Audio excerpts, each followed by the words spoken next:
Prince Harry is likely attending the coronation of King Charles III to top up royal connections, as he and Meghan Markle are practically nothing without maintaining these, an expert has claimed. Harry and Meghan stepped down from their roles as working members of the royal family 3 years ago when they moved from the UK, but have kept the Duke and Duchess titles.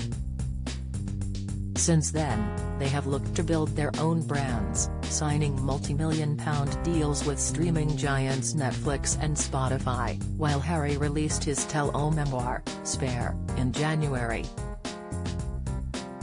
The couple have also looked to build their Archewell brand, which includes the couple's non-profit charitable arm, the Archewell Foundation, as well as lucrative for-profit business divisions focusing on media production. But the recent criticism of the royal family in recent months has led to some experts claiming this has spectacularly backfired to the point it has severely damaged the Sussex brands. Pauline McLaren, Professor of Marketing and Consumer Research at Royal Holloway University in London, sent a stern warning, telling Express.co.uk, Harry is perhaps attending the coronation to top up his and Meghan Markle's royal connections. Had they not come at all, it would have been very difficult for their brand. Their whole brand is based on them being royals, and although they have been criticizing them, they also still want to keep their royal titles. They want their children to have them, and they are not saying they want to finish with royalty. That being said, they are practically nothing without maintaining their royal connections. Professor McLaren claimed Harry and Meghan cornered themselves into a difficult position when deciding if they would attend the coronation at all.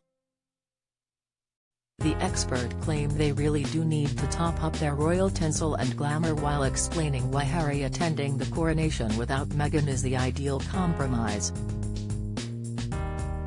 She continued, they cornered themselves into quite a difficult position, and this has been shown up through this coronation invite.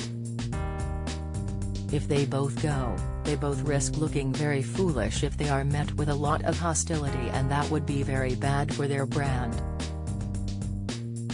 On the other hand, if they don't go at all, they are cutting off from the royals, even though they still have their titles. They really do need to top up their royal tinsel and glamour. This is the ideal compromise. Harry comes and they are still reinforcing their importance in terms of him being the son of the king. Don't miss Harry and Meghan's Coronation Day split, a fracture in public image. Interview, Meghan's son Archie played factor in decision to snub coronation. Comments, King Charles will be shielded in sacred part of coronation. Latest, they are reinforcing their royal connections but limiting their reputational damage through the hostility they will face. Following the publication of Harry's tell-all memoir, Spare, Professor McLaren had warned the Sussex brand was getting lost after the Duke of Sussex was warned he had gone too far with the book. The criticisms from the couple against the royal family left the marketing expert confused over their brand strategy and warned about the problems it posed in the future. She told Express.co.uk at the time, Harry has gone too far with his criticisms of the royal family. He is certainly not going the right way about this. What is getting lost in all of this is the Sussex brand. What is the Sussex brand? We know they are not allowed to use Sussex Royal anymore, so they set up the Archewell Foundation, with Archewell Productions and Archewell Audio. The deals with Netflix and Spotify tie in with all of that. But within all this furor and all of the discussions, all the talk is about the Sussexes, Harry and of course, the Spare, which are all sort of sub-brands that are floating around. You don't hear a thing about Archewell, and it seems that Archewell is getting completely lost in all of this other stuff.